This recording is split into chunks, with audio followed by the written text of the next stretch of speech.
So a while back, I'm not gonna say how long because I don't exactly remember, but it was a while back, we read Eve's Diary by Mark Twain, and we discussed a lot of the things that we usually discuss when we discuss Mark Twain, his strengths as a satirist. Most of his stories are intended to lampoon social conventions and or historical figures. And we also discussed his use of voice and the interactions between the characters, like how the actual words written by Eve were very, very different from the ones written by Adam, and they showed the evolution of her character throughout the story. And Adam's diary is much the same, but something that is kind of unique for this particular story is that it mentions Niagara Falls a whole lot. Niagara Falls! The reason for that is that Mark Twain lived for a long time in upstate New York. I want to say it's in Elmira, but it might be Corning. It's in that kind of like southern tier area. And the reason that this story mentions Niagara Falls very specifically a whole lot is because Mark Twain was very involved in conservation efforts around Niagara Falls. Because Niagara Falls used to be very, very industrialized, and around the turn of the century, when things were industry, it was dirty and gross. So Mark Twain and a whole bunch of other writers and, luminaries led this effort to make Niagara Falls nice and a nice place to visit. Slowly I turned. Part of that was the book in which this was initially published. It was called The Niagara Book, and it basically just wrote very glowingly about how cool Niagara Falls was. And step by step, inch by inch. And to this day, my family actually just went to Niagara Falls over the summer. If you go to any of the attractions like Cave of the Winds, there's just like a standee of Mark Twain there. It's kind of creepy. Apparently, Mark Twain is responsible for Niagara Falls not being gross anymore. But Mark Twain wrote a whole bunch of these stories that are kind of like the send-up of this story from Genesis, Adam and Eve, in the Garden of Eden type thing. But the thing that I found very interesting about this one, Adam's diary as opposed to Eve's diary, is that Eve's diary was written later than the rest of them. Eve's diary was initially published in 1904, shortly after Mark Twain's wife's death. And Eve's diary ends with what I feel, even without knowing the backstory of that, one of the most poignant lines that we've read on the channel so far, which is on Eve's grave. Apparently, Adam writes, "Wheresoever she was, there was Eden." And knowing that that is in some way kind of dedicated to his wife really further colors the reading of Eve's diary, whereas Adam's diary has a lot less of that kind of emotion to it, and so in some ways is a more successful satire because it doesn't have that additional sentiment to it. The two of them form a very interesting dynamic when taken together, so I mean, I'm gonna link that Eve's diary up there and down below, so you can kind of contrast them a little bit better. But yeah, we read Eve's diary a while back, so I was like, really ought to get around to reading, the other ones. So all of that to say, initially published in 1893 in The Niagara Book. This week we are reading extracts from Adam's diary, translated from the original by Mark Twain. Note: I translated a portion of this diary some years ago, and a friend of mine printed a few copies in an incomplete form, but the public never got them. Since then, I have deciphered some more of Adam's hieroglyphics, and think he has now become sufficiently important as a public character to justify this publication. Signed, MT. Monday. This new creature with the long hair is a good deal in the way. It is always hanging around and following me about. I don't like this. I am not used to company. I wish it would stay with the other animals. Cloudy today. Wind in the east. I think we shall have rain. Where did I get that word? I remember now. The new creature uses it. Tuesday. Been examining the great waterfall. It is the finest thing on the estate, I think. The new creature calls it Niagara Falls. Why, I am sure I do not know. Says it looks like Niagara Falls. That is not a reason.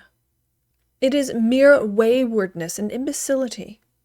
I get no chance to name anything myself. The new creature names everything that comes along before I can get in a protest. And always that same pretext is offered. It looks like the thing. There is the dodo, for instance. Says the moment one looks at it, one sees at a glance that it looks like a dodo. It will have to keep that name, no doubt. It wearies me to fret about it, and it does no good anyway. Dodo. It looks no more like a dodo than I do. Wednesday. Built me a shelter against the rain, but could not have it to myself in peace. The new creature intruded. When I tried to put it out, it shed water out of the holes it looks with, and wiped it away with the back of its paws, and made a noise such as some of the other animals make when they are in distress. I wish it would not talk. It is always talking. That sounds like a cheap fling at the poor creature, a slur, but I do not mean it so. I have never heard the human voice before, and any new and strange sound intruding itself here upon the solemn hush of these dreaming solicitudes offends my ear and seems a false note. And this new sound is so close to me. It is right at my shoulder, right at my ear, first on one side and then on the other, and I am used only to sounds that are more or less distant from me. Friday. The naming goes recklessly on in spite of anything I can do. I had a very good name for the estate, and it was musical and pretty. Garden of Eden. Privately, I continue to call it that, but not any longer publicly. The new creature says it is all woods and rocks and scenery, and therefore has no resemblance to a garden. Says it looks like a park, and does not look like anything but a park. Consequently, without consulting me, it has been new named Niagara Falls Park. This is sufficiently high-handed, it seems to me, and already there is a sign up. Keep off the grass. My life is not as happy as it was.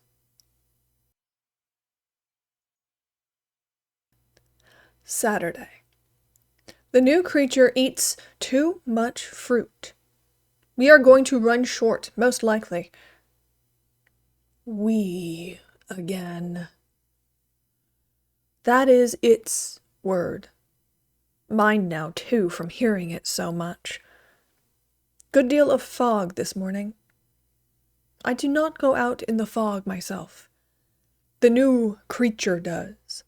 It goes out in all weathers and stumps right in with its muddy feet. And talks. It used to be so pleasant and quiet here. Sunday. Pulled through. This day is getting to be more and more trying. It was selected and set apart last November as a day of rest. I already had 6 of them per week before. This morning found the new creature trying to clod apples out of that forbidden tree. Monday. The new creature says its name is Eve. That is all right. I have no objections. Says it is to call it by when I want it to come. I said it was superfluous then. The word evidently raised me in its respect, and indeed, it is a large, good word, and will bear repetition. It says it is not an it is a she. This is probably doubtful, yet it is all one to me. What she is were nothing to me if she would but go by herself and not talk. Tuesday. She has littered the whole estate with execrable names and offensive signs. This way to the Whirlpool. This way to Goat Island. Cave of the Winds. This way. She says this park would make a tidy summer resort if there was any custom for it. Summer resort. Another invention of hers. Just words without any meaning. What is a summer resort? But it's best not to ask her. She has such a rage for explaining. Friday. She has taken to beseeching me to stop going over the falls. What harm does it do? Says it makes her shudder. I wonder why. I have always done it. Always liked the plunge, and the excitement, and the coolness. I supposed it was what the falls were for. They have no other use that I can see, and they must have been made for something. She says they were only made for scenery, like the rhinoceros and the mastodon. I went over the falls in a barrel. Not satisfactory to her. Went over in a tub. Still not satisfactory. Swam in the whirlpool and the rapids in a fig-leaf suit. It got much damaged. Hence, tedious complaints about my extravagance. I am too much hampered here. What I need is a change of scene.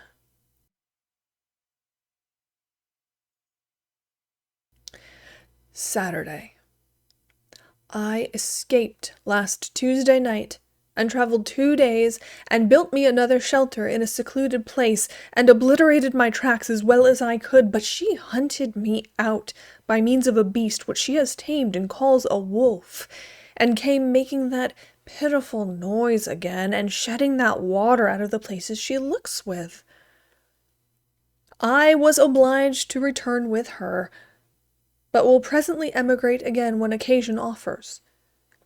She engages herself in many foolish things, among others trying to study out why the animals called lions and the tigers live on grass and flowers, when, as she says, the sorts of teeth they wear would indicate they were intended to eat each other. This is foolish, because to do that would be to kill each other, and that would introduce what, as I understand it, is called death. And death, as I have been told, has not yet entered the park, which is a pity on some accounts. Sunday. Pulled through. Monday. I believe I see what the week is for. It is to give time to rest up from the weariness of Sunday. It seems a good idea. She has been climbing that tree again. Clodded her out of it. She said nobody was looking. Seems to consider that a sufficient justification for chancing any dangerous thing. told her that. The word justification moved her admiration. And envy, too, I think. It is a good word. Thursday. She told me she was made out of a rib taken from my body. This is at least doubtful, if not more than that. I have not missed any rib. She is in much trouble about the buzzard, says grass does not agree with it, is afraid she can't raise it, thinks it was intended to live on decayed flesh. The buzzard must get along the best it can with what is provided. We cannot overturn the whole scheme to accommodate the buzzard. Saturday. She fell in the pond yesterday when she was looking at herself in it, which she is always doing. She nearly strangled and said it was most uncomfortable. This made her sorry for the creatures which live in there, which she calls fish, for she continues to fasten names onto things that don't need them and don't come when they are called by them, which is a matter of no consequence to her, as she is such a numbskull anyway. So she got a lot of them out and brought them in last night and put them in my bed to keep warm. But I've noticed them now and then all day, and I don't see that they are any happier there than they were before, only quieter. When night comes, I shall throw them outdoors. I will not sleep with them again, for I find them clammy and unpleasant to lie along when a person hasn't anything on. Sunday. Pulled through. Tuesday. She has taken up with a snake now. The other animals are glad, for she was always experimenting with them and bothering them, and I am glad because the snake talks, and this enables me to get a rest. Friday. She says the snake advises her to try the fruit of that tree, and says the result will be a great and fine and noble education. I told her there would be another result, too. It would introduce death into the world. That was a mistake. It had been better to keep the remark to myself. It only gave her an idea.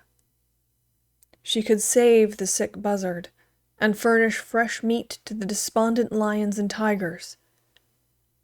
I advised her to keep away from that tree. She said she wouldn't. I foresee trouble. Will emigrate. Wednesday. I have had a variegated time. I escaped that night and rode a horse all night as fast as he could go, hoping to get clear out of the park and hide in some other country before the trouble should begin. But it was not to be. About an hour after sunup, as I was riding through a flowery plain where thousands of animals were grazing, slumbering, or playing with each other, according to their wont, all of a sudden they broke into a tempest of frightful noises, and in one moment the plain was in a frantic commotion and every beast was destroying its neighbor. I knew what it meant. Eve had eaten that fruit, and death was come into the world. The tigers ate my horse, paying no attention when I ordered them to desist, and they would have even eaten me if I had stayed, which I didn't, but went away in much haste. I found this place, outside the park, and was fairly comfortable for a few days, but she has found me out. And has named the place Tonawanda. Says it looks like that. In fact, I was not sorry she came, for there are but meager pickings here, and she brought some of those apples. I was obliged to eat them. I was so hungry.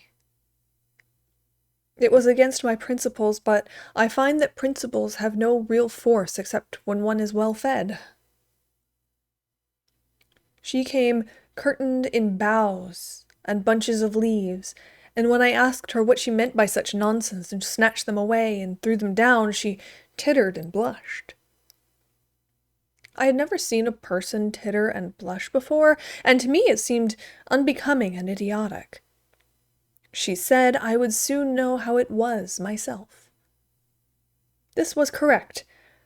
Hungry as I was, I laid down the apple half-eaten, certainly the best one I ever saw, considering the lateness of the season, and arrayed myself in the discarded boughs and branches, and then spoke to her with some severity and ordered her to go and get some more and not make such a spectacle of herself. She did it, and after this we crept down to where the wild beast battle had been, and collected some skins, and I had made her patch together and a couple of suits proper for public occasions. They are uncomfortable, it is true, but stylish, and that is the main point about clothes. I find she is a good deal of a companion. I see I should be lonesome and depressed without her, now that I have lost my property. Another thing, she says it is ordered that we work for a living hereafter. She will be useful. I will superintend. 10 days later.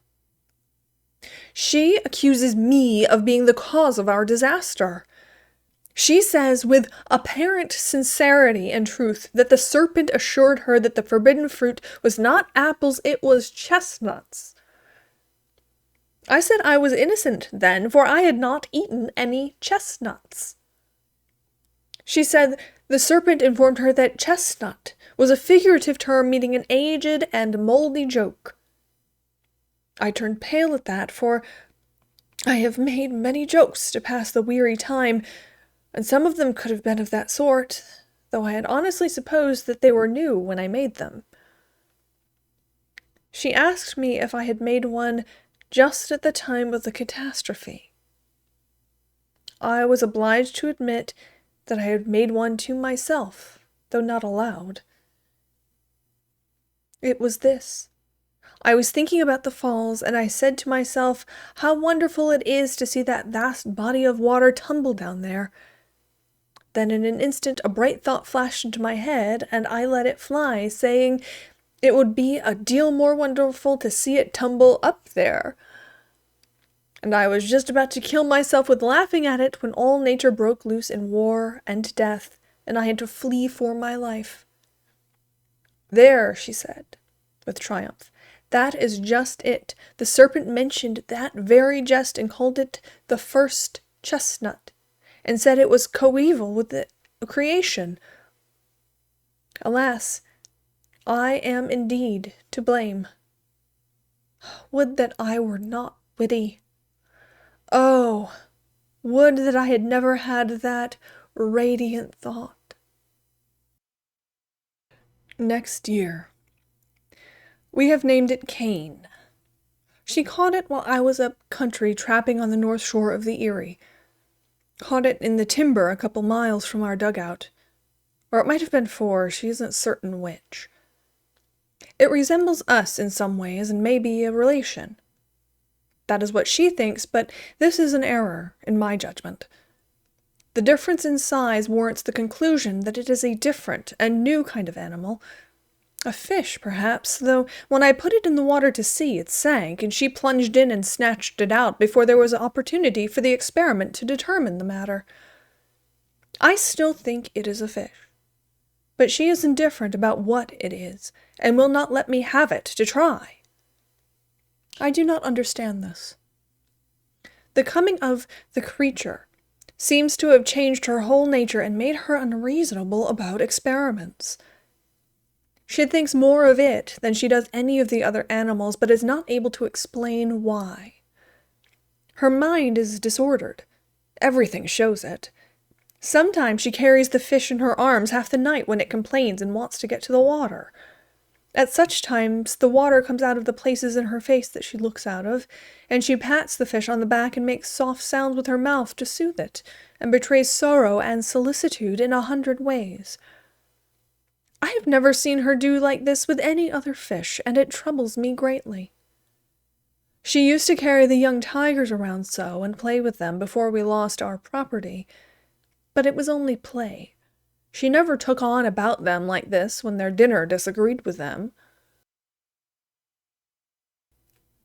Sunday. She doesn't work Sundays, but lies around all tired out and likes to have the fish wallow all over her. She makes fool noises to amuse it and pretends to chew its paws and then makes it laugh. I have not seen a fish before that could laugh. This makes me doubt.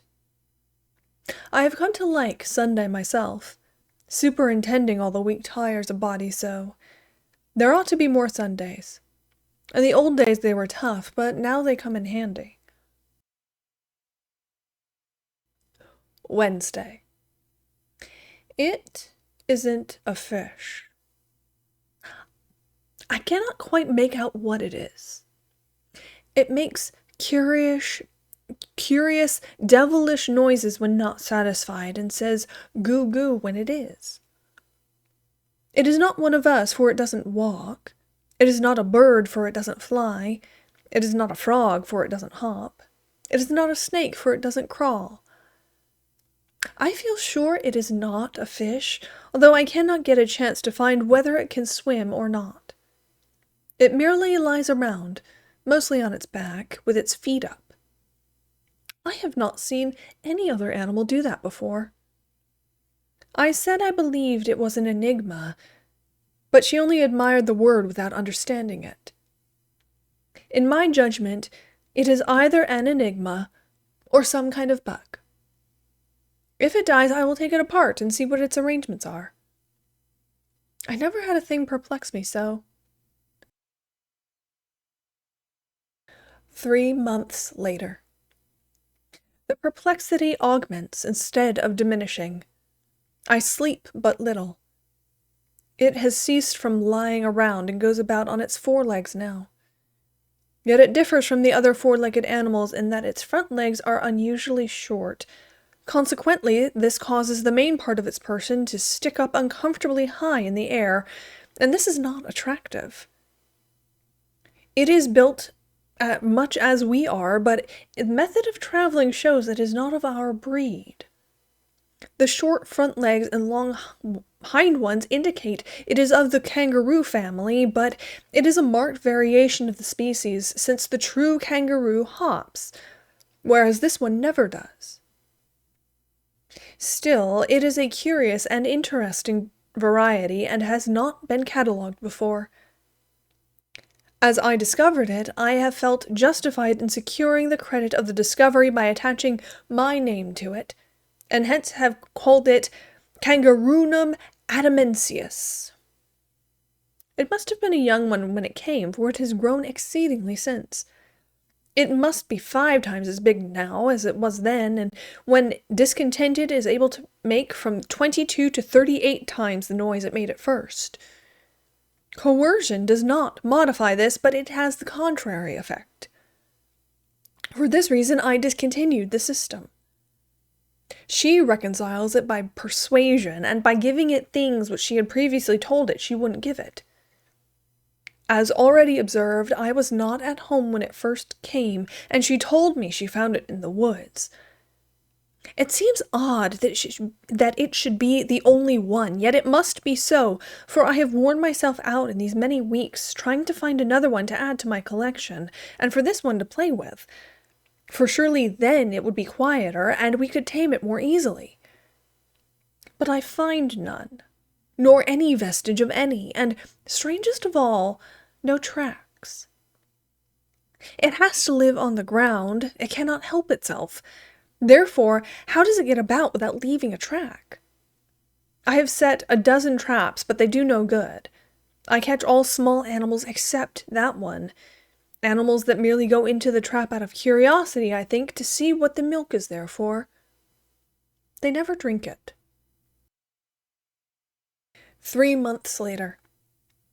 The kangaroo still continues to grow, which is very strange and perplexing. I never knew one to be so long getting its growth. It has fur on its head now. Not like kangaroo fur, but exactly like our hair, except that it is much finer and softer, and instead of being black, is red. I am like to lose my mind over the capricious and harassing developments of this unclassifiable zoological freak. If I could catch another one, but that is hopeless. It is a new variety and the only sample. This is plain.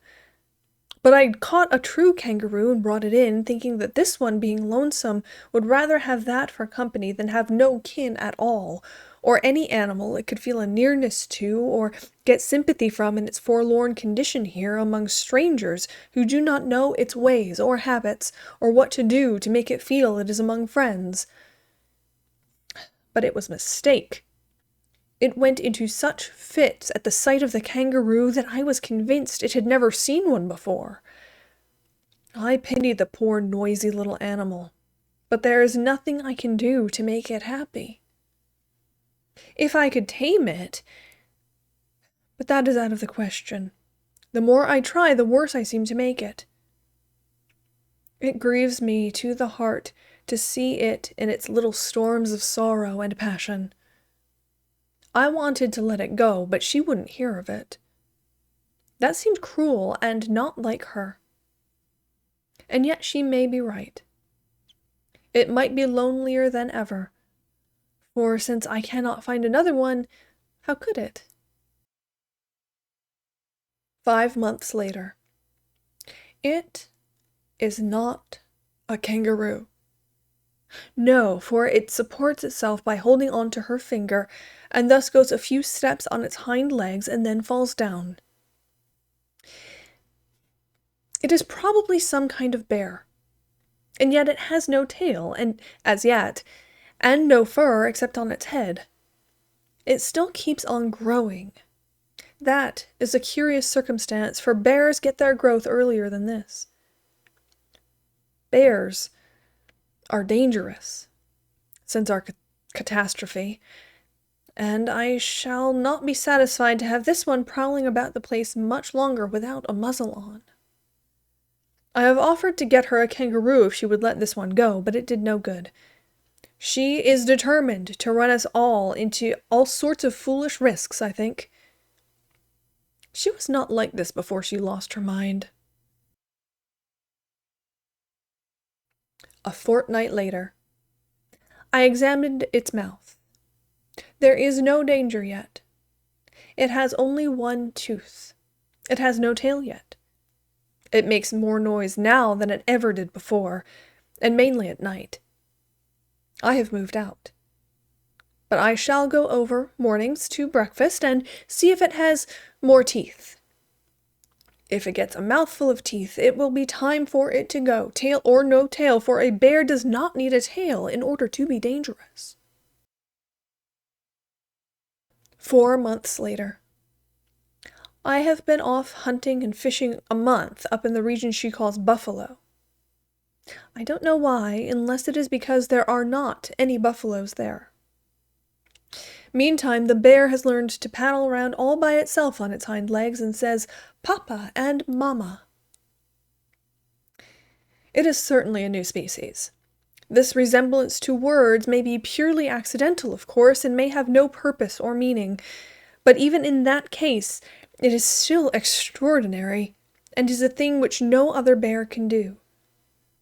This imitation of speech, taken together with general absence of fur and entire absence of tail, sufficiently indicates that this is a new kind of bear. The further study of it will be exceedingly interesting. Meantime, I will go off on a far expedition among the forests of the north and make an exhaustive search. There must certainly be another one somewhere, and this one will be less dangerous when it has company of its own species. I will go straight away. but I will muzzle this one first. 3 months later. It has been a weary, weary hunt, yet I have had no success. In the meantime, without stirring from the home estate, she has caught another one. I never saw such luck. I might have hunted in these woods 100 years. I never should have run across that thing. The next day. I have been comparing the new one with the old one, and it is perfectly plain they are the same breed. I was going to stuff one of them for my collection, but she is prejudiced against it for some reason or other, so I have relinquished the idea, although I think it is a mistake. It would be an irreparable loss to science if they should get away. The old one is tamer than it was, and can laugh and talk like the parrot, having learned this, no doubt, from being with the parrot so much, and having the imitative faculty in a highly developed degree. I shall be astonished if it turns out to be a new kind of parrot, and yet I ought not be astonished, for it has already been everything else I could think of since those first days when it was a fish. The new one is as ugly now as the old one was at first, has the same sulphur and raw meat complexion, and the same singular head without any fur on it. She calls it Abel. 10 years later. They are boys. We found it out long ago. It was their coming in that small, immature shape that puzzled us. We were not used to it. There are some girls now. Abel is a good boy, but if Cain had stayed a bear, it would have improved him. After all these years, I see that I was mistaken about Eve in the beginning. It is better to live outside the garden with her than inside it without her. At first I thought she talked too much, but now I should be sorry to have that voice fall silent and pass out of my life. Blessed be the chestnut that brought us near together and taught me how to know the goodness of her heart and the sweetness of her spirit. The end.